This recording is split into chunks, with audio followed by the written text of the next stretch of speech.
a vocês agora na aula da terça-feira, que a gente vai estar concluindo, né? Então, essa unidade 1 hoje, não tem mais por que se estender tanto, tá certo? Essa unidade que trata, né, ali da questão da mutação constitucional, do ativismo judicial e desses princípios que a gente está finalizando, tá bem? E aí a gente vai estar apresentando para vocês aqui esse conteúdo da aula de hoje. Bom dia, Ana. São dois princípios, o da efetividade, né, e o da conformidade ou exatidão funcional, tá bom? Para a gente concluir a aula respondendo umas questõezinhas, né, o pessoal que já estava aí na disciplina, Ana, e tem outra moça também, outra colega que me mandaram os contatos. Eu não tive como incluir ainda vocês no grupo, mas vai lá no WhatsApp, mas hoje mesmo eu vou tentar fazer isso, tá certo? Tá bom? A questão do grupo é mais para a gente ter uma comunicação mais urgente, né, caso necessário. Aquele grupo de WhatsApp, tá? Eu não esqueci não, viu, Ana Patrícia? Acho que a Beatriz também, tá bom? Vai dar certo. Porque realmente são outras atividades, né, que a gente também tenta conciliar, tá? Então, gente, a gente vai concluir esses dois últimos princípios na aula de hoje, tá bom? Que trata da efetividade, nada complexo, né? Até, enfim, algum conteúdo bem simples para a gente estar apresentando. E também hoje a gente vai responder umas questõezinhas, como eu costumo trazer para vocês, né? Fosse na aula remota, viu, doutor Gabriel? Seja na aula remota, seja na aula presencial, a gente tem algumas estratégias, né? Para estar revisando esses conteúdos e para que vocês observem, gente, a importância, digamos, mesmo sendo uma matéria mais propedêutica, né? Mais inicial, né, mais abstrata, muitas vezes, tá certo? Essas matérias, né, da hermenêutica constitucional, elas são cobradas em concurso público, tá certo? Elas são cobradas no exame de ordem, até mesmo, às vezes, na segunda fase dos concursos públicos, tá certo? Então, enfim, fase oral, tá? Para a gente ir concluindo. Eu vou estar apresentando aqui para vocês o conteúdo da aula de hoje.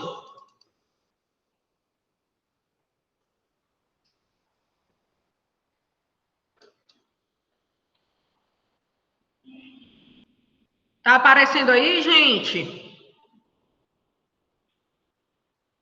Tá.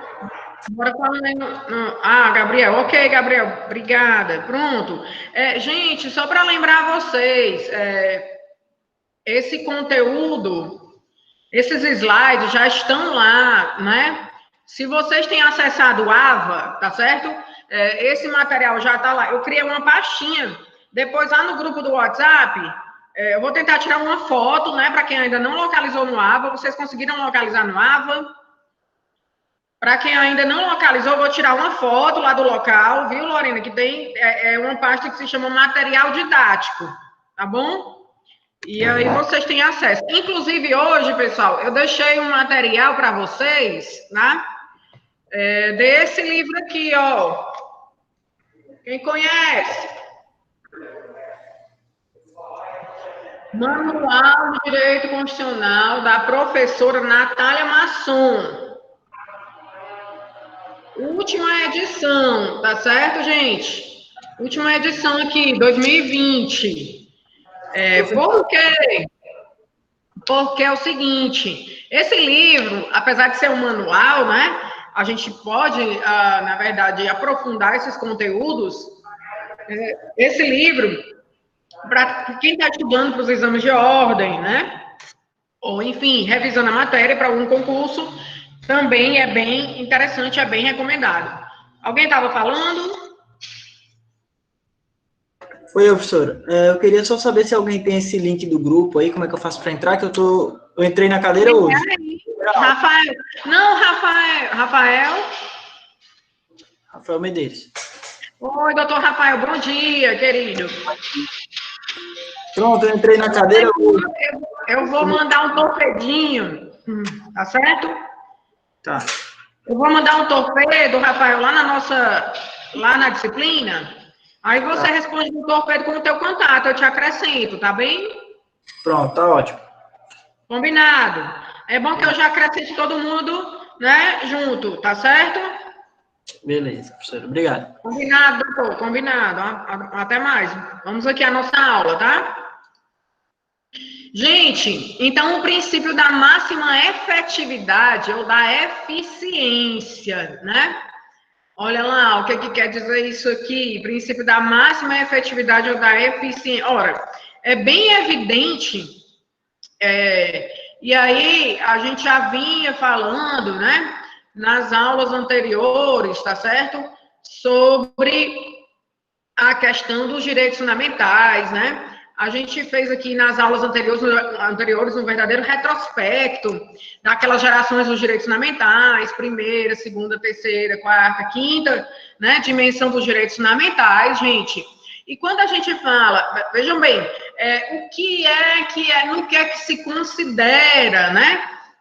Digamos, que está amparada ou que estejam amparadas as normas jurídicas, ou seja, quais são os planos, não é que se consideram de existência dessa norma jurídica?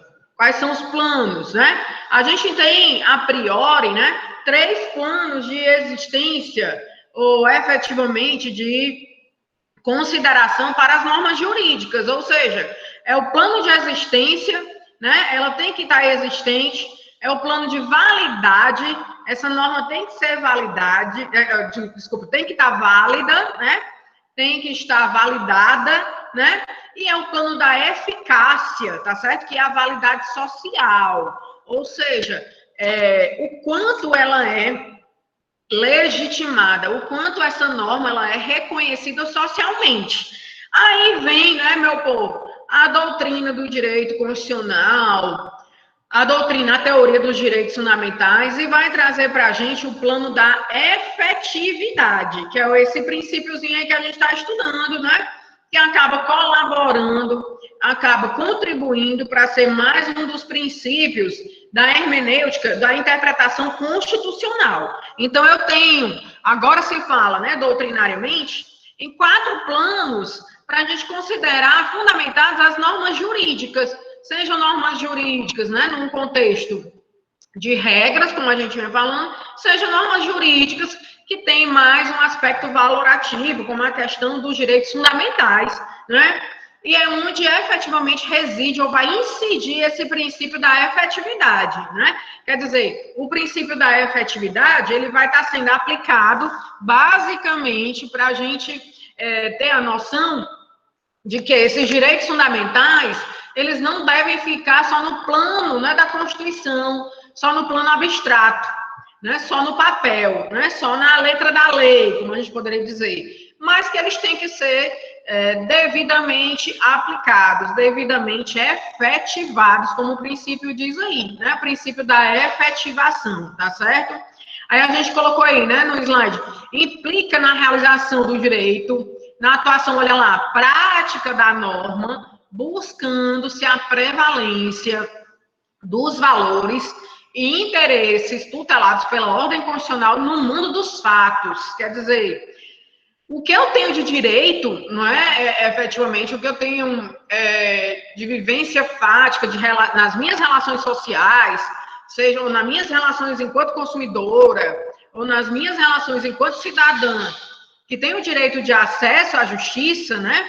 E deve ter a possibilidade de acesso à justiça, esse plano dos fatos, né? Dos direitos que se apresentam ali no mundo, do ser, eles também têm que se apresentar no mundo do dever ser. De que maneira? De maneira efetiva, tá certo?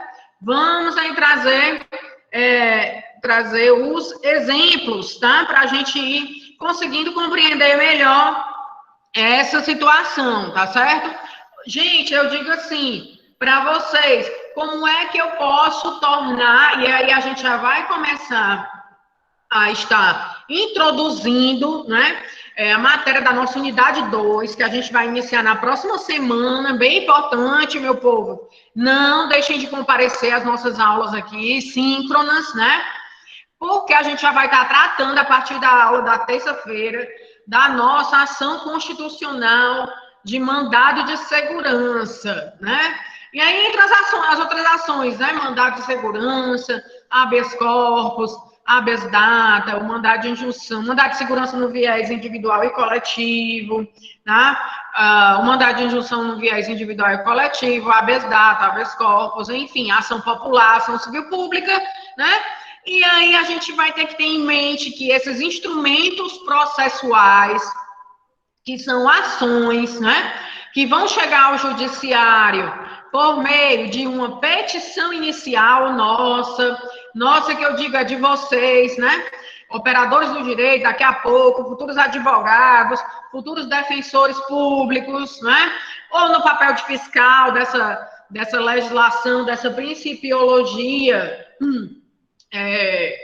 pelo Ministério Público, tá certo? No próprio papel de autor também dessas ações que o Ministério Público pode assumir, né? Sobretudo na ação civil pública, mas assim, gente, o que é que eu estou querendo dizer? E aí não vou indagar se vocês estão compreendendo. É a questão de que quando eu falo de efetividade, eu estou falando em concretização de direitos, né? Sobretudo no aspecto dos direitos fundamentais, tá certo? Do meu direito à liberdade de expressão, do meu direito à liberdade de locomoção, né? Do meu direito à privacidade, à intimidade, né? Todas as esferas e gerações, dimensões dos direitos fundamentais que a gente já estudou aqui nas aulas anteriores, tá certo? Tá clara essa ideia, gente? Quando eu falo de concretização, de aplicabilidade, quer dizer, eu tenho que tornar o que está na letra da Constituição, eu tenho que efetivar, eu tenho que colocar em prática, né? É dizer que aquela Constituição, ela não é meramente uma folha de papel, né? Ok, Júlia, doutora, obrigada. Ela não é meramente uma folha de papel, tá certo? Ela tem força normativa, como dizia o professor Konrad Hesse, na Alemanha, né? Ali existe um sentimento constitucional da sociedade, como disse o professor Pablo Lucas Verdú na Espanha, né? Ela também tem uma hermenêutica que propõe uma sociedade de intérpretes, né? Uma sociedade aberta de intérpretes da Constituição, como propõe o professor Peter Heberley, né? Na Alemanha também, tá certo? Então, gente, todo esse conteúdo, né? Todo essa situação de termos presentes os nossos direitos fundamentais, as nossas garantias individuais, tá certo? Que estão previstos ali na Constituição, eles devem ser o quê? Concretizados, efetivados. Doutor Gabriel, me responda aí, por gentileza, né? Se você puder, tá certo? Como é que eu posso efetivar, gente? Quando eu falo, aí eu vou lá, rapidinho, fazendo só aqui uma colocação inicial. Eu estou lá consultando o site do Supremo Tribunal Federal e eu vejo que os ministros estão se reunindo, né, para julgamentos em plenário virtual, que eles estão tentando sistematizar aí as audiências, as sessões, no intuito de trazer um ganho, né, uma celeridade, Gabriel. Me diga aí, doutor Gabriel, como né, que eu posso, considerando as nossas ações constitucionais, que a gente já vai ver na próxima semana, mandado de segurança, habeas corpus, habeas data, o próprio mandado de injunção, tá certo? Como é que eu posso ter um ganho efetivo, né? O que pode me trazer uma efetividade? Se eu posso falar, por exemplo, que hoje eu tenho aí previsto na nossa Constituição, aqui no artigo 5º, né?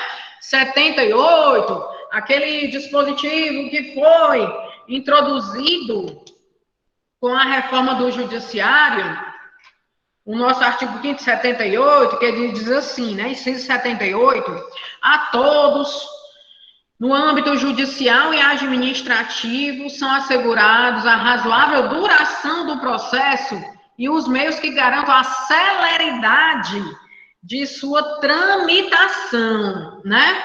A celeridade de sua tramitação. Então, doutor Gabriel, me responda aí, por gentileza, né? Como é que eu posso, gente, trazer a celeridade para um contexto geral, né? Os nossos mecanismos processuais, né? Os nossos instrumentos, as nossas petições, os nossos processos que vão chegar ali ao Poder Judiciário, que vão chegar à apreciação do Poder Judiciário. Gabriel, você tem como responder? Ah, tá aí no chat. Só um instantinho, que tem um amigo querendo entrar. Pronto. Gabriel colocou aqui no chat. Acredito que aprimorando os meios de tramitação, principalmente pela via digital. Pronto, olha lá, você falou muito bem. O Supremo, né, Gabriel, ele está nessa tentativa também de aprimorar essa sistemática processual. O nosso próprio Poder Judiciário aqui no estado do Ceará, né, que já vem utilizando plataformas, né, já está utilizando aí a plataforma para essas audiências remotas, como o Webex, enfim, até mesmo, às vezes, as ferramentas desses, né, desse contato mais imediato que a gente tem, que é o WhatsApp, né? Às vezes é uma forma precária, né? Não garante tanto a questão de uma segurança maior, mas efetivamente vem sendo utilizada, né? Ali, pelo menos em algumas conciliações, no âmbito do Sejus, que tá certo? Enfim, né? Mas a gente tem como desenvolver essas ferramentas, né, Gabriel? Essas técnicas. Agora vamos lá, gente, vamos pensar um pouquinho. Gabriel, você aí, como, né, futuro operador do direito, advogado, os demais, as meninas também, tá certo? Como é que na minha petição inicial, eu posso tentar efetivar ou buscar uma efetivação de uma forma mais célere, Gabriel, para o meu cliente, do meu escritório. Vamos lá.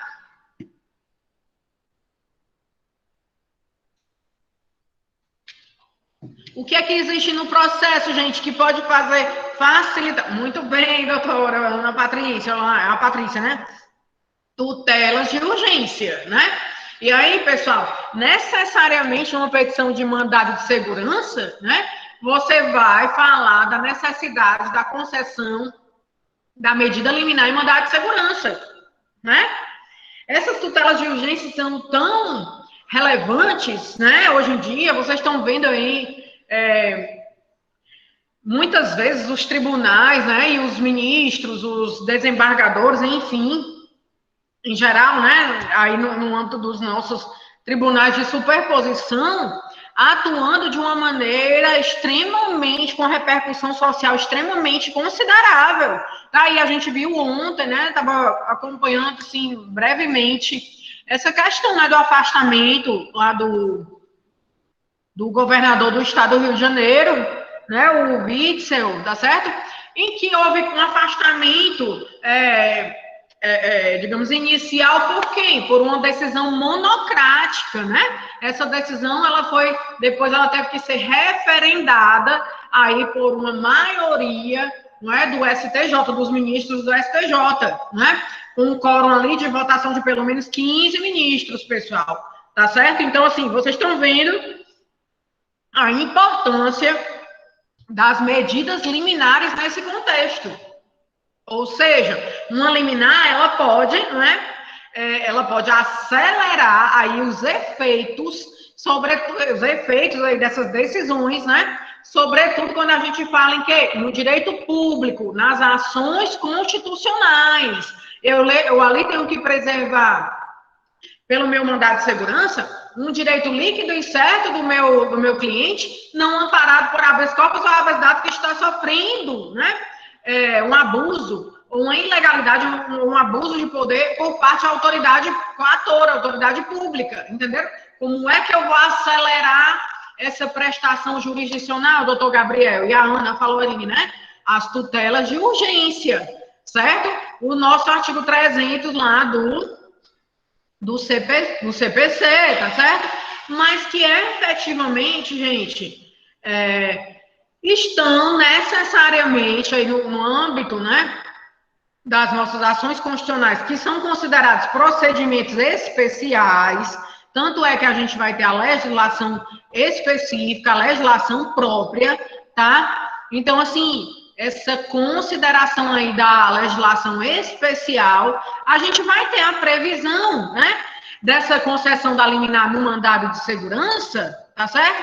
Lá no artigo 7º, inciso 3º da lei 2016, tá certo? Entendeu, Gabriel? Eu tenho que, deve haver atualmente no judiciário, né, Rafael tá aí também, deve haver no judiciário toda uma estruturação física, né, de aparato físico e de aparato também de software, né, como o Gabriel colocou ali, mas a gente tem que ter em mente que nós somos os aplicadores, quer dizer, os, né, intermediadores destas normas, né, aqueles que vão levar ao conhecimento, ao crivo do judiciário, a demanda, a tutela, o direito do cliente, e aí nós vamos utilizar de todos os meios, de todas as ferramentas, né, existentes na legislação, pessoal, seja ela na legislação material ou na legislação processual. Tá claro, gente, isso aí, por favor? Tá claro até agora aqui para vocês? Ótimo. Ah, perfeito. Então, não adianta, é o que o princípio aí da efetividade vai dizer para a gente, né? Eu não vou considerar, pessoal, unicamente eu ter efetivamente a previsão, né, dos meus direitos e garantias fundamentais, se eu não tenho como efetivar esses direitos, se eu não tenho formas de efetivar esses direitos. Então, o que pode ser uma razoável duração do processo, né? Ela vai ser, como é que vai ser conseguida essa razoável duração do processo? Pelos mecanismos que eu tenho de apressar, né, a obtenção dessa prestação jurisdicional, de um posicionamento judicial. Por exemplo, as ferramentas das tutelas antecipadas, né? Por exemplo, as liminares, né, como é no caso das nossas ações especiais, no mandado de segurança, no habeas data, propriamente no mandado de injunção, tá certo? Então, existe todo um manancial, seja de normas de direito material ou direito processual, que vai, né, instrumentalizar o meu direito material lá no judiciário, né? A minha petição inicial, ela vai levar, vocês entendem, né, o que eu digo? A do meu cliente, que é aquele que tem o direito, né? Eu estou representando o meu cliente, eu sou um mandatário, né? É o contrato de mandato que se estabelece entre o advogado e o cliente, né? Em que o cliente é o mandante, eu tenho o advogado enquanto mandatário, enquanto representante dos direitos ali do cliente, diante do Poder Judiciário. Tá claro, gente? Então, eu vou levar... Isso aí eu estou falando para vocês de uma maneira, digamos, mais simples, né? Para que vocês... E aí, certamente, vocês já têm esse conhecimento, né? Porque vocês já estão... no momento do curso em que realmente esses conceitos já devem estar sendo assimilados, né? E que muitos de vocês já realizam atividades de estágio em instituições que existem, que podem favorecer a essa prática judicial de vocês. Quem é que aqui faz alguma atividade de estágio aí já nas instituições, Poder Judiciário, Ministério Público, a Defensoria? Alguém de vocês já está aí nos estágios, por gentileza? Gabriel?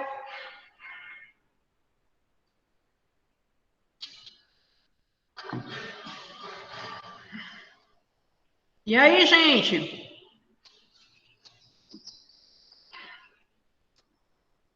Sem manifestações?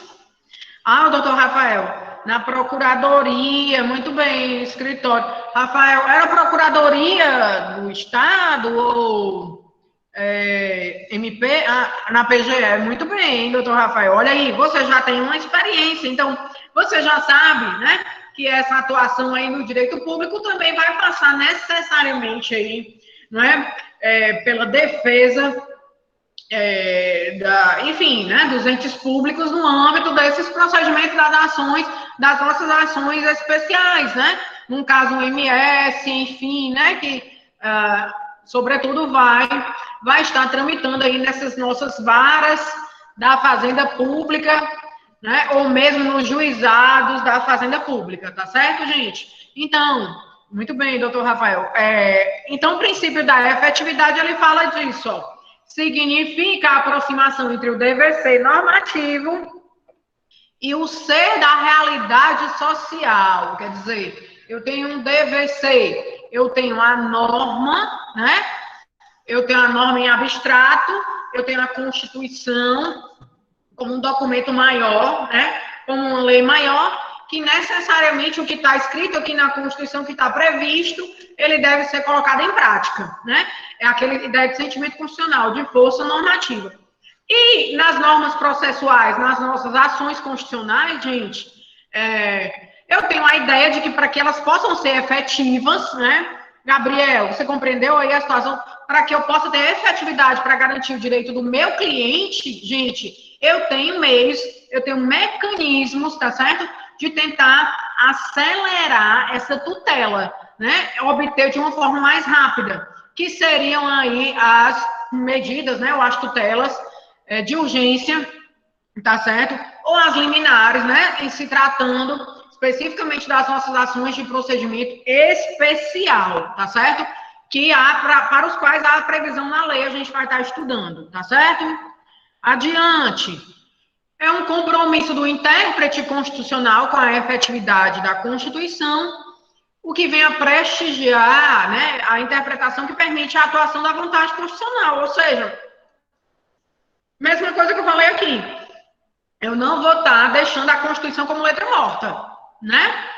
Ela não simplesmente vai estar ali como letra morta para que fatores, né, políticos, geográficos, econômicos venham a se inserir ali. Não, a Constituição é uma norma, inclusive a gente viu isso durante aquele estudo da mutação constitucional. Ela deve ser vivificada, né? Ela vai ganhar dinamicidade de acordo com a evolução social, de acordo com a mudança nas relações sociais.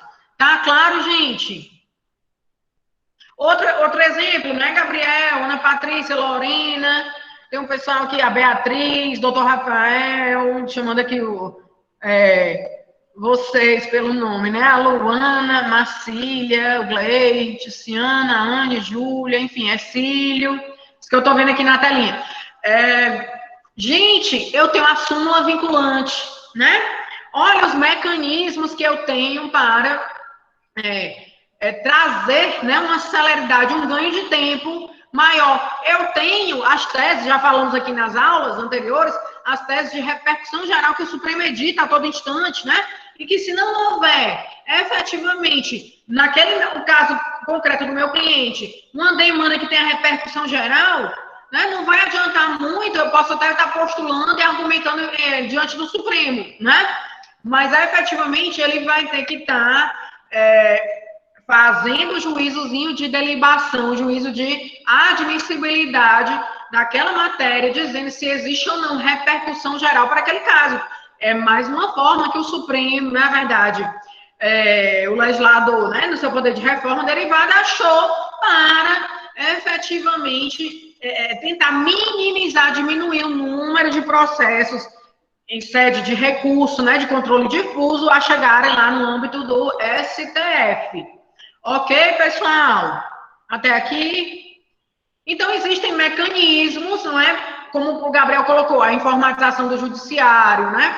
Aí colocamos a súmula vinculante, a Ana Patrícia falou, as tutelas de urgência, mecanismos na legislação processual e na legislação como um todo, no nosso ordenamento jurídico, que vão poder trazer esse ganho, essa efetividade, para se efetivamente se colocar em prática, se tornar aplicável o quê? Esse princípio, ele incide basicamente para essa tutela, né, para que a gente possa dar efetividade aos nossos direitos fundamentais. Por exemplo, direito à saúde, né? Aí já chegou lá no Supremo que o SUS deve fornecer determinados medicamentos, né, tem essa obrigatoriedade para aquelas pessoas que são consideradas vulneráveis, tá certo? Hipossuficientes, enfim, né? Nesse contexto de dar um ganho maior de celeridade, né? De alcance, de concretização. Tá claro, gente? Alguma perguntinha até aqui? Entrando aí no nosso... Alguma dúvida? Ana Patrícia, Glei, cadê o pessoal? Vocês já tomaram um café da manhã bem forte hoje? Patrícia, doutora Lorena, a Luana Luiz, Júlia Albuquerque. Bora lá, gente, participar aí da aula, tá certo? Caso vocês tenham alguma dúvida, deixa eu ver aqui no chat. Ok. Então, pronto, esse princípio realmente não tem, né, uma dificuldade maior, tá certo?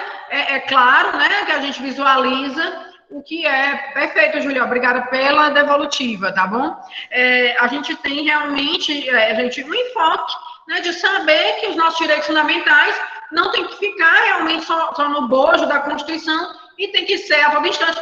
Nós, enquanto profissionais do direito, né, nós temos, enquanto operadores do direito, tá certo? Essa demanda, né, essa atribuição de levar até o Poder Judiciário o crivo, né, a apreciação do Judiciário, as demandas, os direitos fundamentais dos nossos clientes, tá certo? Então, essa é a visão nossa, né, do advogado, advocatus, né? Ele está vocacionado a atuar em nome de alguém. Olha lá a nossa vocação, a falar em nome de alguém, né? A expor ali nos fatos, né? No papel, né? No computador, na petição inicial, a expor aquele argumento, né? A demonstrar que o nosso cliente tem aquele direito, por A mais B, ele pode ter a tutela dele garantida também, né? Se isso aí for uma situação, né, de fumaça do bom direito, perigo na demora, tá certo? Então, assim, é bem considerável essa situação e é interessante a gente ter em mente que existem esses princípios para fundamentar a nossa atuação, tá certo? Passando para o último princípio, a gente tem aqui o princípio da conformidade funcional. Gente, tá dando para vocês visualizarem aí esse slide, o último dessa unidade? Tá dando para ver? Ok, obrigada. Gente, então aqui, a gente tem um último princípio que, assim, ele, vez por outra, aparece também nessas provas, né, que a gente estava falando, nos exames de ordem, né, mas tem aparecido muito essa questão aí desse princípio da conformidade ou da exatidão, da justeza, né, funcional nos exames de concurso público, né, nas provas de concurso, tá certo?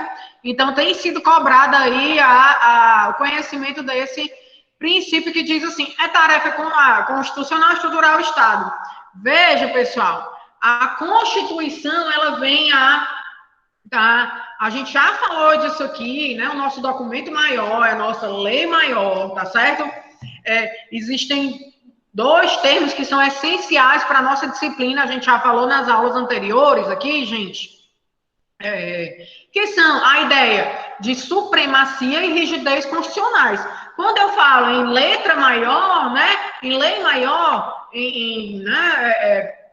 supremacia da Constituição, eu estou falando o quê? Que ela prepondera, prevalece. E a Constituição, enquanto documento maior, tá certo, gente? Ela vai estar estabelecendo, ela vai estar estruturando, organizando o nosso Estado, tá certo? Então, o que é que acontece? Eu tenho aqui as normas de organização do Estado. Nesse contexto, eu também tenho as normas de competência, tá certo? Gabriel, hoje eu tô, né, só pegando aí no pé do Gabriel. Bora lá, Rafael, quem gostaria de participar aqui da aula? Cadê a Beatriz? Ercílio, vamos lá, doutor Ercílio, doutora Júlia, gente, Gabriel, quando eu falo em competência, Lorena, né? Competência, por exemplo, originária do STF, pessoal. Para onde é que eu vou aqui na nossa Constituição? Bora, tô só olhando aqui para essas bolinhas de vocês. Vamos lá. Ninguém quer aparecer hoje, a Ana Patrícia ainda apareceu. Lorena, bora, meu povo. Bora lá, pessoal. Tá todo mundo tímido, né, aqui hoje. Mas vamos lá, eu estava falando, né? Competência originária do STF. Onde é que eu tenho a competência originária do STF, gente? Olha, esse artigo vai ser fundamental também para a nossa disciplina, né? Para o restante do nosso conteúdo, tá certo? Eu tenho aqui no artigo 102 da Constituição, seja no inciso primeiro, né, competência originária, seja nos incisos segundo e terceiro, como competência recursal do Supremo, tá certo? Eu tenho que a Constituição, ela estabelece essa competência funcional. Olha lá o que o princípio diz, né? Que a Constituição, ela é a carta, é o documento, é a lei maior que vai estruturar esse Estado, né? E que vai organizar essas normas de competência, tá certo? Por que que vai existir esse princípio, hein? Doutor Rafael Medeiros, Ana Patrícia. Ele fala, para a manutenção e continuidade do projeto constitucional, é essencial manter-se inalterado o rol de competências previstas na lei maior. Ora mais, porque se eventualmente eu tiver um dos outros poderes, né? E aí, gente, esse princípio também, ele vem muito ali do direito alemão, né? Ana Patrícia, numa ideia de a gente tentar, acho que vocês consideraram lá no chat, no fórum, quando alguns de vocês participaram lá do fórum que a gente deixou na disciplina, na unidade 1, para tratar daquele ativismo judicial, não é, Glei? Aí vocês colocaram que realmente o ativismo judicial, muitas vezes, é uma atuação muito proativa dos tribunais, sobretudo dos tribunais constitucionais, e que vem a estar o quê? Violando a separação de poderes, né? Violando a separação dos poderes, das funções, tá certo? Então, esse princípio aí da exatidão, né? Vocês podem ver com essas várias terminologias, conformidade funcional, exatidão funcional, justeza funcional, tá certo? Então, estamos falando aqui as várias terminologias. Exatamente, manter a harmonia dos poderes, Ana Patrícia, e também evitar, né, que um poder esteja usurpando, esteja invadindo justamente a competência do outro, né? E aí também surgiu nessa ideia, pessoal, de evitar que esse ativismo judicial ele viesse a estar prevalecendo nesse contexto de uma maneira muito incisiva, muito forte, né? Como, por exemplo, a gente tem visto hoje no Brasil. Na verdade, a gente tem visto uma judicialização muito grande dessas demandas. Tudo está tá aí agora, né? Essa questão lá do quem deve estar acompanhando, vocês que devem estar acompanhando. Essa questão aí do afastamento, né, do governador lá do estado do Rio de Janeiro, inclusive ele ainda tentou uma medida, né, estratégia, um recurso para que o Supremo efetivamente não viesse a possibilitar, enfim, né, a continuidade desse afastamento, né? Mas não entrou efetivamente, né? Como anteriormente o ministro Dias Toffoli, presidente, já tinha rejeitado ali a abertura do processamento de impeachment, né? Impeachment do governador na Assembleia Legislativa do Rio de Janeiro, né? Mas por outras questões burocráticas, né? Burocráticas, tá certo? Do próprio processamento ali do processo de impeachment, né? Então, assim, gente, na verdade existem estratégias, né? Mas essas estratégias é como se eu dissesse assim, eu poderia, doutor Gabriel, Lorena, Ana Patrícia, associar esse princípio aqui da conformidade, né, da justeza, da exatidão funcional ao quê também? A qual outro princípio? Aí de processo também na Constituição?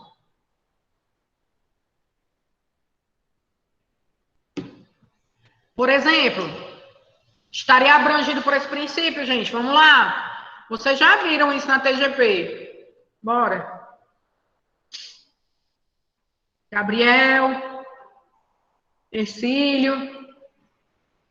Bora, pessoal. Doutora Anne, Viana, Ticiana. Já ouviram falar do juiz natural? Do promotor natural? Hein, pessoal? Ninguém. Vedação, muito bem. Ninguém, né? Vedado tribunal de exceção, ninguém será processado nem julgado senão por autoridade competente. Está no nosso artigo 5º aqui da Constituição, gente. Tá certo? Então, assim, é mais um princípio para convalidar, né? Mas ele surge aí numa ideia muito mais de controle, né? Controle desse ativismo judicial, né? Que tem sido tão extremo pelas cortes constitucionais, tá certo? E de se evitar, né, essa invasão, né, essa usurpação de competência, a separação das funções, tá certo? A se evitar essa usurpação. Eu coloquei aqui, ó, é um trechinho. Doutor Gabriel, você está aí acompanhando com o slide? Pode falar no microfone, por gentileza? Não estou lhe vendo. Vamos lá. O Gleis está aí? Bora, gente. Alguém gostaria de falar, por favor? Lorena, Ana Patrícia.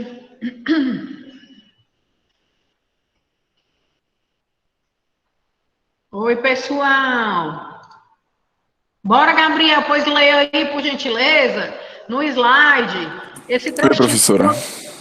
Rapidinho, tá dando para ouvir. Que eu coloquei aqui da professora Natália Masson, né? Desse texto. Esse é, tá bom. Rapidinho. O princípio da conformidade funcional ou justeza objetiva. O princípio da conformidade funcional ou justeza objetiva é impedir que os órgãos encarregados de realizar a interpretação constitucional cheguem a um resultado que subverta ou perturbe o esquema organizatório funcional estabelecido pela Constituição sob pena de usurpação de competência. Muito bem, doutor Gabriel. Olha aí, gostei de ouvir sua voz, viu? Tá ótima, o café foi bom hoje. Seguinte, graças a Deus, né, Gabriel? Uhum. Pronto, tá aí, gente. O Gabriel acabou de ler pra gente. Glei, já, você pode participar, tá bom? Daqui a pouco, pode ser? O Gabriel leu aí, pessoal, pra gente, né? Esse trechozinho, sim, eu tava falando que eu deixei lá no material didático, certo? Esses princípiozinhos, ó, resumido, tá? Eu deixei ali um material digitalizado para vocês aqui do texto. Para quem não tem esse livro, né? Bem resumido, tá? Da professora Natália Masson, tá lá na pastinha do material didático, tá certo? Então, assim, o Gabriel falou, a ideia, gente, é evitar essa usurpação de competência, como a Patrícia colocou, né? A harmonia entre os poderes também, né? Então, eu vou evitar essa invasão de competência. Hoje a gente tem visto, vocês colocaram lá no fórum, né? Escreveram, muito Supremo com um ativismo muito forte, às vezes fazendo, de legislador positivo, né? Ao invés de o Congresso estar trabalhando, né? E agora está trabalhando muito mais ainda por conta dessa crise, né, da saúde pública que a gente está vivenciando, de calamidade pública. Então, gente, e as outras questões estão ficando, digamos, um tanto esquecidas. Então, vem o Poder Judiciário para atuar. Agora, essa atuação, ela não pode ser desmedida, né? Essa atuação, ela vai ser controlada, né? Ela tem que passar por essa ideia da competência constitucional que está prevista na Constituição. Eu não vou nem ler aqui, mas está aí prevista no artigo 102, né, inciso 1º, que vocês já devem ter em mente esses artigos, viu, gente? 102, 103 da Constituição, tá certo? São essenciais para a nossa disciplina, o 102 e 103. Ele fala aqui assim, ó... compete ao Supremo Tribunal Federal, principalmente ali no caput, a guarda da Constituição, cabendo-lhe, aí vai, processar e julgar originariamente, né, nas ações de controle de constitucionalidade, né, ADI, ADC, tá certo? E as demais ações que a gente vai estar estudando aí durante o semestre, viu? Então, temos muitas ações para adentrar, tá certo? Mas aí vocês já sabem, competência originária e recursal do Supremo está no 102, né? Os legitimados para a propositura das ações de controle, olha lá, legitimados, estão no 103, tá certo? Então, se eu disser assim, doutor Gabriel, né? Será que é possível que se proponha uma ADI, né? Ou uma ADC diretamente no STJ, pessoal? Sim ou não? No STJ? Bora lá, gente. Não, a função do Supremo Tribunal Federal, né, professora? Exato. Adencar diretamente. Fazer isso, Ana Patrícia. Competência originária do STF, né? Competência originária do STF. A gente ainda tem essa ação direta de inconstitucionalidade, né? Ou o que se chama na Constituição lá, outro artigozinho importante, o 125, parágrafo 2º, né? É a inconstitucionalidade nos TJs, aqui, local, né? Local. Mas é local, é no âmbito do TJ. A Constituição paradigmática vai ser a Constituição do Estado. A gente ainda vai tratar disso, e a gente até já falou nas aulas passadas, né? Então, gente, cada tribunal com sua competência, o Supremo atuando como guardião da Constituição, mas o ativismo também não deve ser exacerbado, né? Essa questão que eu falei, é difícil controlar, né? Porque a gente está vivenciando muitas crises institucionais no momento, né? Muitos extremismos contra a questões ideológicas, partidárias, como a gente vinha falando aqui, muitas questões relativas a fake news, né? A gente vai estar vivenciando agora, esse semestre ainda, né? Um procedimento eleitoral, enfim, tá certo? Mas o Supremo, TSE, né, na sua postura de ativismo, mas uma postura que seja justa, que seja equilibrada. É aquela história lá do princípio da proporcionalidade. É encontrar o fiel da balança, é encontrar a justa medida, tá certo? Outra coisa, porque se eventualmente, né, Ana Patrícia, Lorena, pessoal, aí, os colegas da sala, de uma maneira geral, se invadir a competência, tá certo? Do Supremo, ou do STJ, ou dos tribunais que sejam, gente, a gente ainda tem alguma medida, algum remédio para tentar minimizar esse prejuízo? O que vocês acham? Já ouviram falar? Tinael, bom dia. Hein, gente? A gente teria alguma medida ainda para reparar numa última, digamos, num último, né, numa última tentativa, como uma última ferramenta, né? Essa invasão de competência, essa usurpação de competência, de certa forma? Alguma medida técnica? Gabriel, você está lembrado? Já ouviu falar? Glei, doutor Glei, já ouviu falar de alguma medida para combater a usurpação de competência? Existe? Diga, Glei. Pronto, mas a gente vai recordando porque a gente vai estar também, Glei, falando a propósito, né? Nessa medida também aqui, ela pode existir. Existe a reclamação constitucional, pessoal. E aí está previsto aqui também no âmbito do 102, tá certo? E também do 105, isso, Ana Patrícia? O 102 e o 105, isso no que diz respeito, né? Falando aqui, ó, 102 e 105, 102 Supremo, né?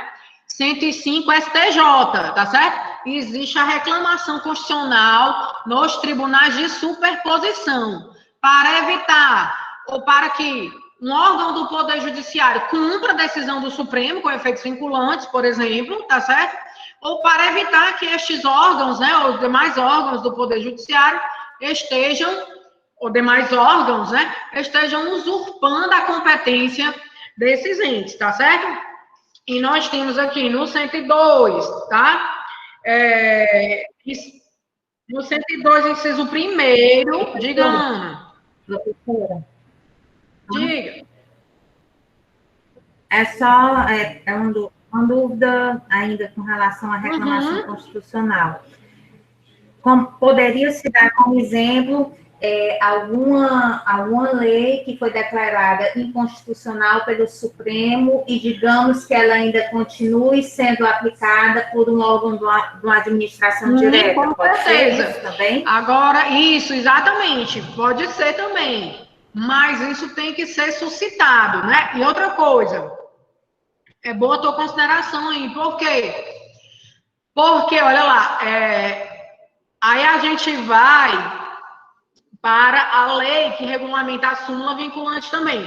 Quando se trata a Ana Patrícia, pessoal, isso aí já foi até matéria de concurso público, né? Acho que exame de ordem também. Mas, por exemplo, Ana, quando se tratar de súmula vinculante, certo? Que o Supremo ele dá aquela decisão com efeitos vinculantes, né? O próprio nome está dizendo, é uma súmula vinculante, ela tem que ser acatada, tá? Não pode ser descumprida, não pode ser desobedecida. Caso seja desobedecida, aí o que é que vai acontecer em relação à súmula vinculante? Primeiro, você, como operador do direito, vai ter que entrar com um procedimento administrativo, tá certo? Primeiro, com um procedimento administrativo, entendeu, Ana? Ana Patrícia. Pronto. Aí, primeiro, com o procedimento administrativo, ó, a gente tem em torno aqui de 56 súmulas vinculantes, tá certo? Ei, a lei que regulamenta a súmula vinculante, posso já dizer aqui para vocês? Só um minutinho. Só um minutinho.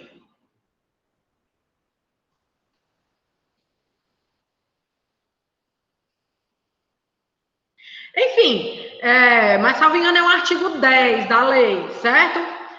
Depois eu posso até falar lá para vocês, né? Deixar para vocês, tá? A lei tá aqui, ó. 11.000, tá? 417 a 11.417/06, tá? Aí lá no artigozinho ela diz que vai ter que ser iniciado, Ana Patrícia, o procedimento você entende processo administrativo? Aquele órgão da administração que está descumprindo a súmula vinculante, você tem que entrar com um processo administrativo antes ali, tá? Para poder efetivamente, né, fazer com que aquele órgão ele venha cumprir o teor da súmula vinculante. Isso também acontece, Ana, para as decisões, né, que têm efeitos vinculantes, né, como a gente já viu lá no artigo 102, né, no parágrafo que a gente leu aí na aula passada, quanto aos efeitos vinculantes, que também os demais órgãos do judiciário e da administração pública têm que cumprir, né? Caso não cumpra, Ana, cabe a reclamação constitucional para o Supremo, certo? E a reclamação constitucional, ela pode ser proposta por qualquer interessado, você está tendo a decisão descumprida, né, no âmbito administrativo, ou pelo MP, certo? Também pode propor, se for o caso, né? Enfim, na defesa da sociedade, tá certo? É nesse contexto. Tá claro, Ana? E aos demais colegas, ok? Para a súmula vinculante, se ela for descumprida no âmbito da administração, você tem que entrar primeiro com o processo administrativo, aí depois é que entraria com a reclamação constitucional, caso persista, né, o descumprimento desta súmula, certo? Então, isso também é uma questão de desobediência às decisões do Supremo, né? As súmulas, elas são, no caso, decisões próprias, né? Decisões colegiadas aí, enfim, né? É um posicionamento próprio do tribunal. Mas, gente, aí a reclamação constitucional que eu estava falando, viu, Gley, né? Só para lembrar, a reclamação está prevista aí também no artigo 102, inciso 1º, né? Competência originária do Supremo, cabendo-lhe, inciso 1º, processar e julgar originariamente, a linha L, ele vai dizer, a reclamação, viu, Ana Patrícia, para preservação de sua competência e garantia da autoridade de suas decisões. Olha lá, as decisões com efeitos vinculantes, as súmulas com efeitos vinculantes, tá certo? Só que, pessoal, para a súmula tem essa peculiaridade. Se for no âmbito da administração pública, primeiro eu tenho que ingressar com o processo administrativo. Ok, gente? Oi, Ana, sendo inversa uma reclamação constitucional contra o próprio STF, em que sentido, Ana? Contra o próprio STF? Mas lembra que o Supremo ele não está vinculado às decisões, eles podem rever as decisões dele, não é em sede monocrática, né? Não, eu entendi, mas digamos, existe, por exemplo, eu não me artigo, mas existe uma situação que foi julgado, que é quando você transforma o efeito interpartes em erga omnes, que passa pelo Senado, em que o Senado Isso. A gente tinha falado a respeito, a mutação constitucional, né, Ana? Isso. Muito bem. A gente tinha falado aí dessa temática quando a gente estava falando, né? É porque alguns de vocês chegaram depois, né? Aqui na nossa turminha, mas tranquilo, não tem problema, tá? A gente fala novamente, certo? Daquela questão da mutação constitucional, né? Que ela acontece, por sinal, eu trouxe até umas questõezinhas para a gente ver, e uma delas é sobre essa ideia aí da mutação constitucional. Aí a gente tinha considerado que o ministro Gilmar Mendes, né? Ele considera, e outros ministros também, que ocorreu uma verdadeira mutação constitucional, né, daquele dispositivo do artigo 52, inciso 10 da Constituição, tá certo? Que trata do Senado Federal, né? O Senado Federal, ele seria impulsionado naquela ideia do controle difuso, né? O controle difuso, Ana Patrícia, a priori, os efeitos seriam interpartes, ok? Isso. Aí, como o Supremo hoje, essa história, né? Aí, se considera... Alguns autores, como, por exemplo, aqui a professora Masson, ela colocou no texto, ela não considera que houve uma suposta mutação constitucional. Mas, Ana, e os demais, na prática, realmente ocorreu. Por quê? O Senado hoje, ele só está tendo um papel de publicizar, né? Ele não tem mais que emitir uma resolução senatorial para dizer que aqueles efeitos que eram no controle difuso, ou seja, apenas interpartes, eles serão efeitos erga omnes para todos, né? Daquele caso concreto que surgiu, que aí depois foi estendido para todos, né? Que surgiu num controle difuso, no caso de duas partes, né? Digamos assim, né? No controle concreto, difuso, concreto, do caso concreto, tá certo? Hoje o Senado, ele tem um papel meramente publicizador, Ana Patrícia. Realmente aconteceu uma mutação porque o Supremo, ele tem decidido esses casos no controle difuso e ele tem atribuído efeitos gerais, entende? Nas próprias decisões. É como se eu dissesse, o Supremo está atribuindo a repercussão geral para esses casos, né? Se eu já tenho um crime inicial da repercussão geral, a decisão, geralmente, ela vai ganhar esse contorno, né, de erga omnes, certo? Então, o papel do Senado seria meramente publicizador, né, de publicizar esses efeitos, entende? Ele não iria emitir uma resolução, porque o Supremo já deu. Realmente, isso aí, né, a doutrina considera que é uma violação a esse princípio aí a esse princípio da competência, né, da conformidade, da exatidão funcional, né? Seria um exemplo, seria um exemplo aí dessa violação desse princípio, né, dessa conformidade funcional, certo? Mas assim, Ana Patrícia, na prática, o que é que tem acontecido? O Supremo tem atribuído esses efeitos gerais na prática, né? O Supremo, é como a gente falou, às vezes acaba tendo um ativismo muito grande, né, no Brasil. Deixa eu ver aqui a tua tua colocação no chat. Nesse caso, não é que se falar em reclamação, né? Não teria só a reclamação, ela só seria não, porque aí a mutação é informal, né? Ela passou por um processo de mudança da Constituição informal, por uma interpretação que o Supremo tem dado, entende? Não é uma mudança formal porque não foi por emenda à Constituição, né? É uma mutação informal pela interpretação do tribunal. Realmente é uma mudança que tem sido assim, a praxe, né? Quer dizer, a praxis judicial do STF, certo? Atribuir esses efeitos gerais no controle difuso, né? Que se chama abstrativização do controle difuso, certo? É uma mutação informal, né?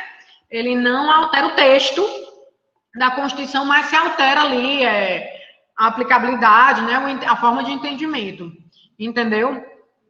Então, a gente poderia dizer que seria, na prática, né, que seria realmente uma violação a esse princípio da conformidade, da exatidão funcional, né? Se tentar combater esse ativismo supremo. Está muito forte, né? Está muito extremo. Mas, na prática, Ana Patrícia é quem tem a palavra final, né? Mas a gente já viu, o legislador, ele não está desincumbido da sua função típica, que é legislar, né? Ele não está sem essa atribuição. Entretanto, né, ele vai criar uma outra lei, uma outra norma que pode até tratar do mesmo assunto, que pode sofrer um novo procedimento de controle, né? Mas efetivamente aí não entraria no caso a reclamação, só se estiver havendo o descumprimento dessa decisão com efeitos gerais, tá certo? Você entendeu melhor essa questão? Obrigada. Ótimo, que bom, fico feliz aí de estar ajudando, de estar possibilitando, né, deixa eu ver o que você colocou aqui no chat, esse entendimento, tá certo? Graças a Deus. Bom, pessoal, terminando aí, doutor Gley, está aí, doutor Gley?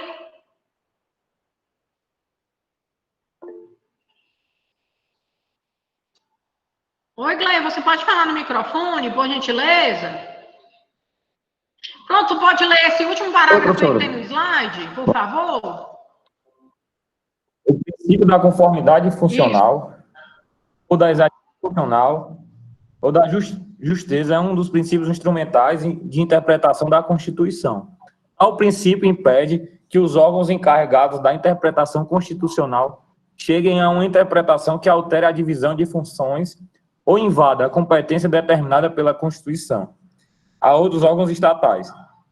Dessa maneira, o principal destinatário do princípio da conformidade funcional é o próprio STF, que não pode subverter as funções que lhe foram atribuídas e deve atuar sempre no sentido de impedir a usurpação de função de outros poderes. Muito obrigada, doutor Gley, parabéns aí, ótima leitura, obrigada. Olha aí, Ana Patrícia, acaba sendo, né, uma invasão aí, uma atuação num contexto muito maior do Supremo, né? Quando o Gley acabou de ler ali, esse princípio é direcionado especificamente até as cortes constitucionais, né? Tem uma vertente, uma origem alemã, e foi pensado nessa ideia, gente, de combater o ativismo judicial. O problema, meu povo, é o que a gente sabe que, no final das contas, né, quem tem a última palavra ainda é o STF, mas pode-se criticar essas posturas ativistas, né? E eles também estão ou podem mudar, né? Podem estar mudando de posicionamento, enfim, como foi no caso ali que a gente falou até na aula passada, né? Do cumprimento da execução penal a partir do 2º grau de condenação, que já mudou aí no final do ano passado, né? Então,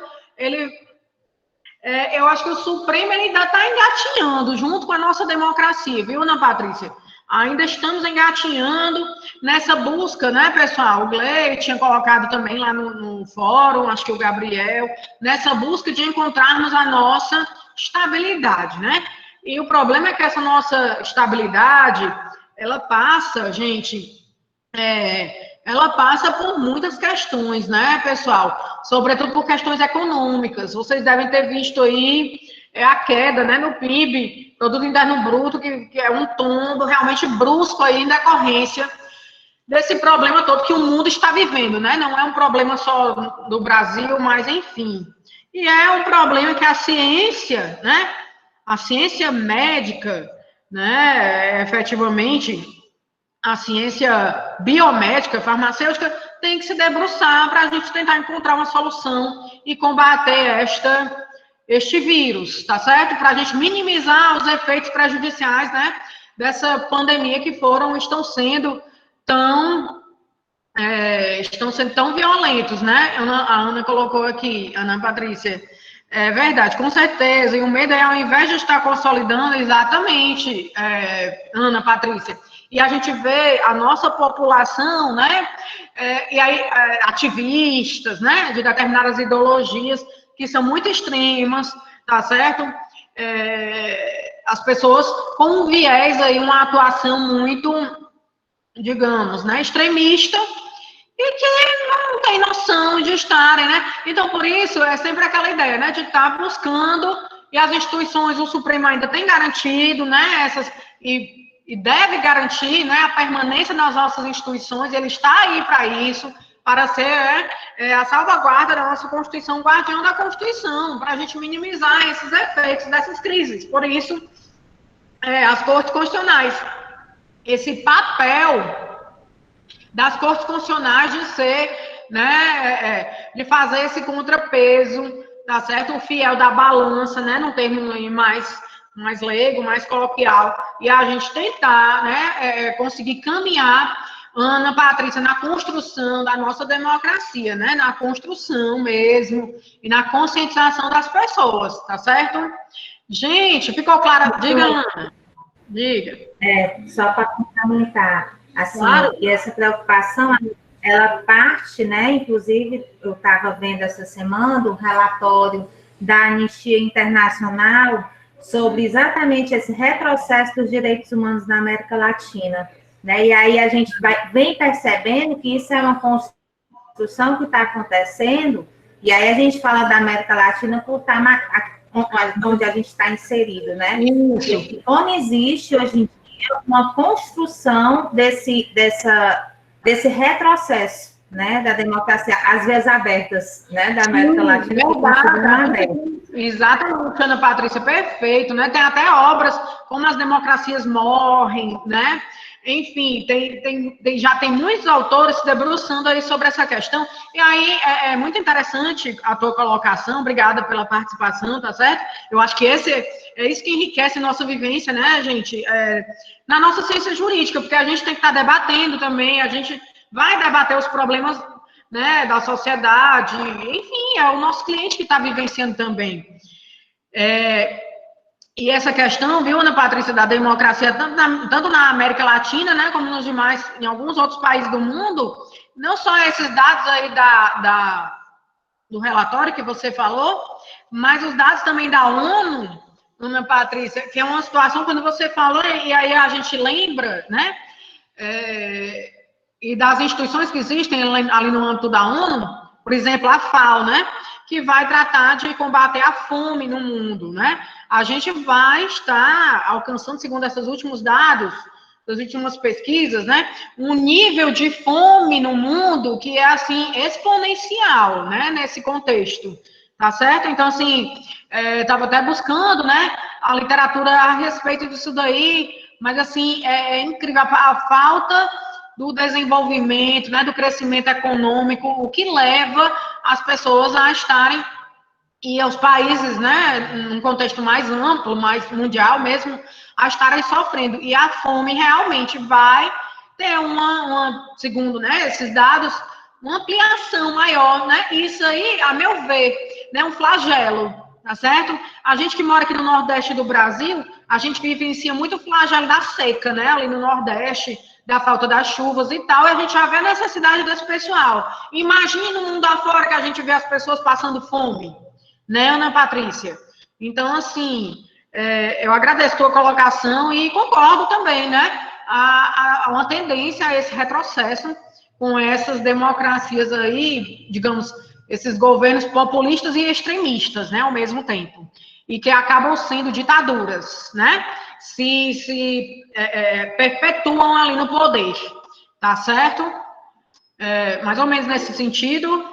Muito bem, doutora Ana. Gente, concluímos aí os princípios da unidade 1, tá certo? Obrigada pela participação de vocês, foi bem interessante nossa aula aí, né, nesse contexto do conteúdo, mas, para finalizar aqui a aula, eu trouxe umas perguntinhas, tá? Só um minuto aí que eu vou compartilhar com vocês, ok?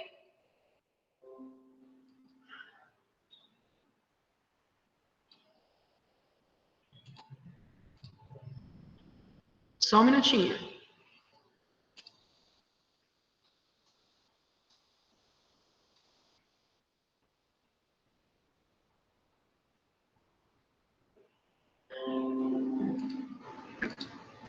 Tá dando para visualizar aí, gente?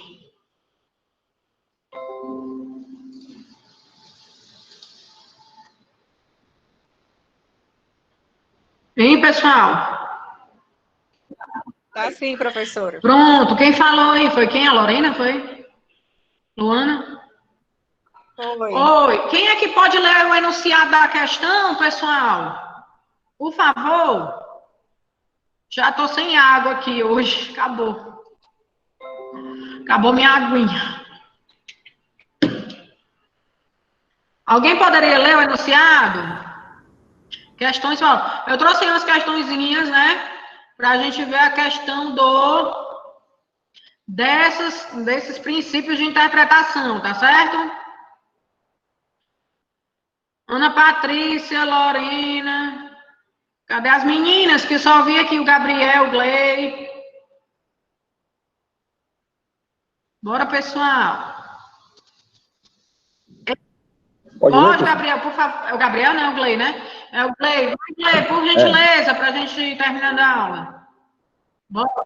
Em janeiro de 1999, o governador do Distrito Federal editou o decreto 20.098. Isso. Por meio do qual se vedava a realização de manifestações públicas com a utilização de carros de som e assemelhados na Praça dos Três Poderes, na esplanada dos ministérios, na Praça do Buriti e adjacências.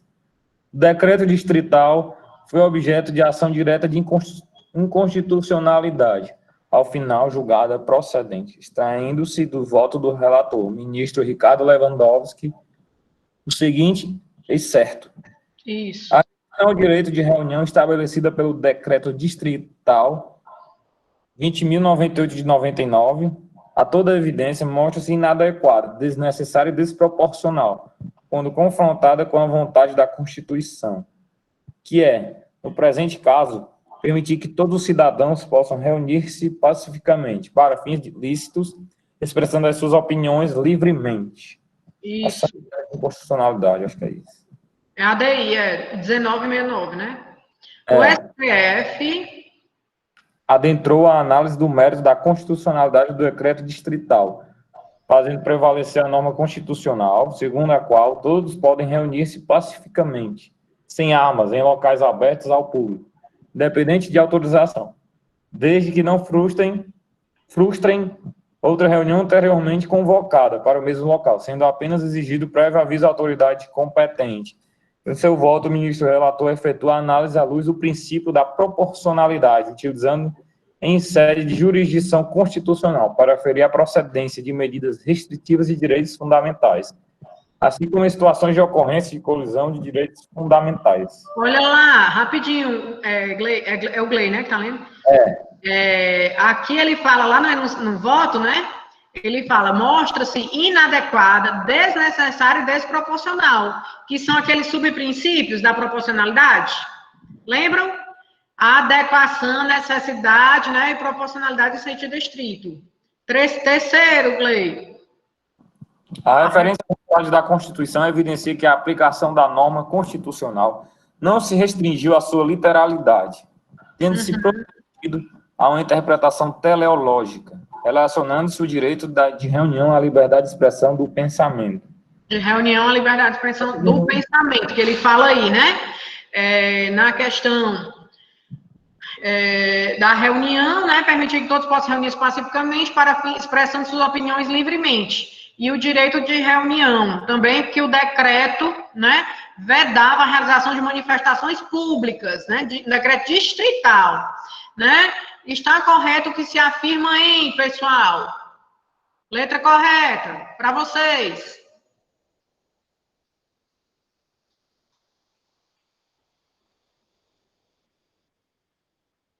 Gabriel colocou a D. Que a D seria o quê? 1 e 3 apenas? Não, Gabriel. Pessoal, será que vai abaixo de novo? É porque só a gente só que as... Deixa eu diminuir aqui o Zoom. Pronto, é só para a gente ler. Desculpa, gente. O STF adentrou a análise do mérito, e ele já deu mérito, porque que ele diz, ao final julgada procedente, mérito, né? Já deu mérito.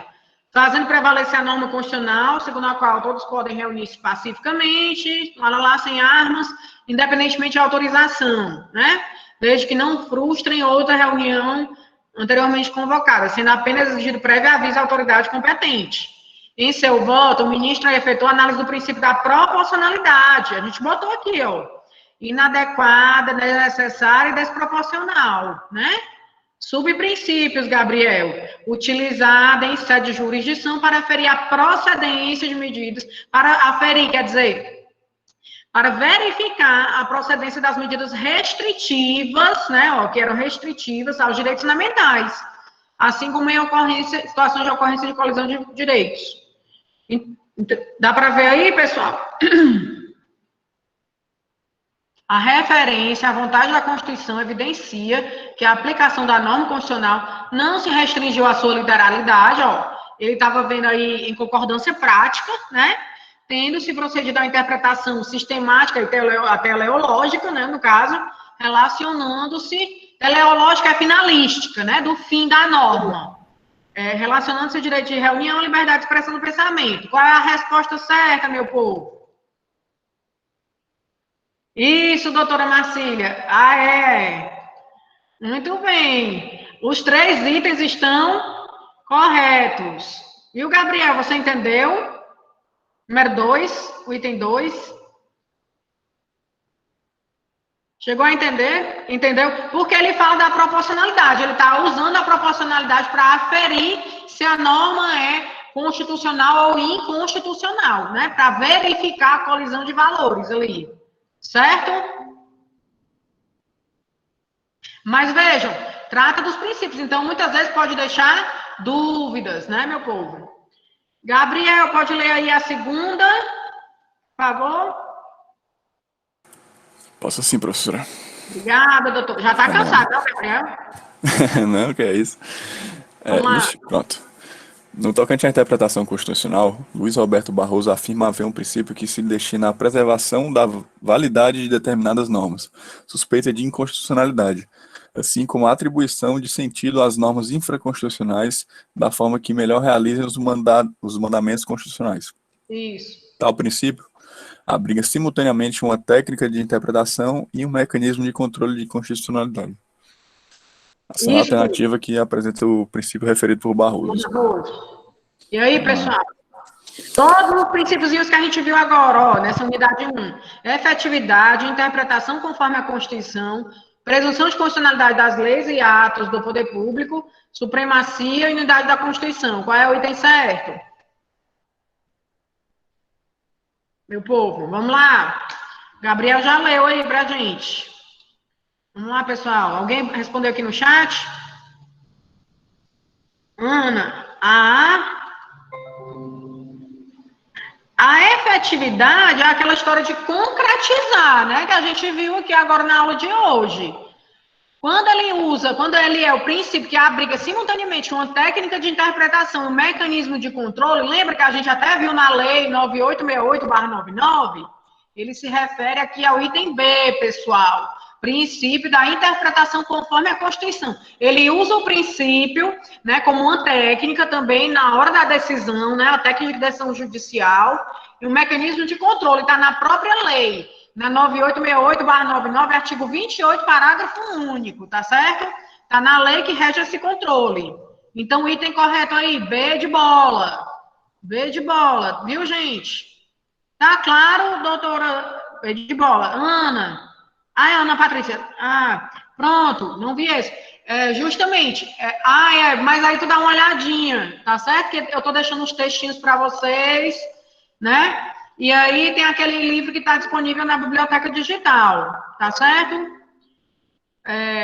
Quem é que quer ler agora a última questão de hoje? Tem voluntários aqui na turma? Gabriel, Lei, Rafael. Doutora Magna, oi, Gabriel, vamos lá? Vamos lá. O Gabriel está sendo o assessor, o Glei também, né, meu filho? Depois vocês têm que poupar um pouquinho a voz dos colegas e participar mais. As meninas aí, só estou escutando a Ana Patrícia, a Lorena. Viu, povo? Bora, meu povo. Vamos lá. Bora lá, Gabriel, a última. Obrigada. No ano de 2017, o ministro relator Luiz Roberto Barroso suscitou, no âmbito do Supremo Tribunal Federal, uma questão de ordenar a ação penal 937, defendendo a tese de que o foro de prerrogativa de função deve ser aplicado somente aos delitos cometidos por um deputado federal no exercício do cargo público ou em razão dele. O julgamento se encontra suspenso por um pedido de vistas, mas, se prevalecer o entendimento do ministro relator, haverá uma mudança de posicionamento do STF em relação ao Instituto do Foro de Prerrogativa de Função, que ocorrerá independentemente da edição de uma emenda constitucional. A hermenêutica constitucional denomina esse fenômeno de... De, meu povo. Aí tem a força normativa da Constituição. Princípio da concordância prática, mutação informal da Constituição, maximização das normas constitucionais, interpretação sistêmica, pessoal, o conteúdo da unidade 1 que a gente viu. Acabamos de falar nisso, com o artigo 52, inciso 10. Bora? Lá no chat, Peraí. Aqui. Peraí, pessoal. Olha aí, todo mundo acertou. Exatamente, mutação informal da Constituição. Porque o entendimento anterior, né, que prevalecia, antes dessa ação penal aí, é de que o foro, ele se estenderia após o sujeito, né, o cidadão sair do exercício do cargo público. Já na ação penal, eles entenderam, né, o ministro e relator, o Barroso, entendeu que ele permanece até enquanto o agente esteja, né, em razão do exercício do cargo público, no cargo público em razão dele. Tanto é que parece que teve até uma modificação do foro aí do senador Serra, né, José Serra, não sei se vocês viram, que estava em primeira instância, né, mas em razão do foro, né, em razão do mandato aí como Senado, está agora onde, pessoal?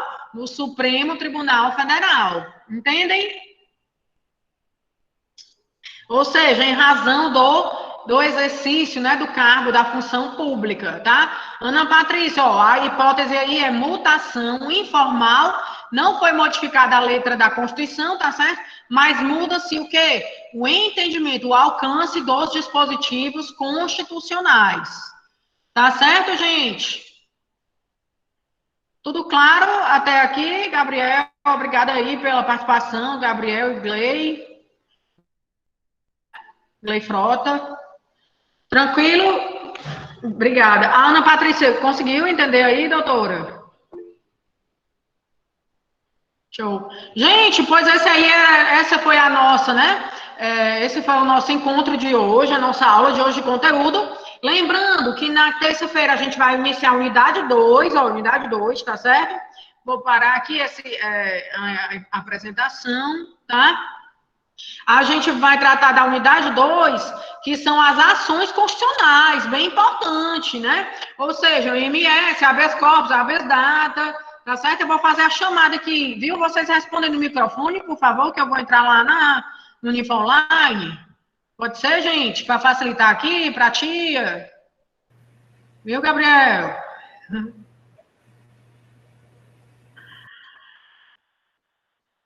Tá certo, pessoal? Fazer a frequência. Da data de hoje, estamos já no mês de setembro. Vamos lá. 3/9. Já era para a gente estar no MS. Vamos lá, Ana Patrícia.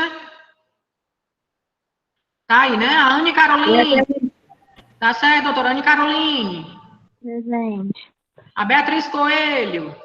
Presente. O Dinael. Presente. Djalma Neto. O Gabriel tá aí. Obrigada, Glei. Gabriel, Glei também, né? Pela Por nada, participação. professora. O Ercílio. Presente, professor. Obrigado. O Viano faltou hoje. Júlia Albuquerque. A Júlia. Presente. Ok, doutora. Obrigada. Bom final de semana. A Lorena. Presente, Lorena, professora. a Luana Lima e a Luana Louise. Estão aí? As meninas? Luana Louise presente, professora. Ok, doutora. Obrigada. A Magna. Presente. Ok. Marcília Brandão. Presente, professora. Rafael Show Medeiros, né, Rafael? Presente. Ok. Tiziana Mayra. A Tiziana tá aí, tá, gente? Oh, ok. Obrigada, Tiziana. E a Iane. Vi a Iane hoje. Prontinho, pessoal. Fiz aqui a chamada de vocês. Pois agradeço o sistema, né? Agradeço a participação de todos, tá certo? E conto aí com vocês na próxima semana, tá? Para a gente começar a unidade 2. Desejo a todos um ótimo final de semana, um bom feriado, tá bom? Com saúde. Obrigada, gente. Tchau, tchau. Estou interrompendo aqui a gravação.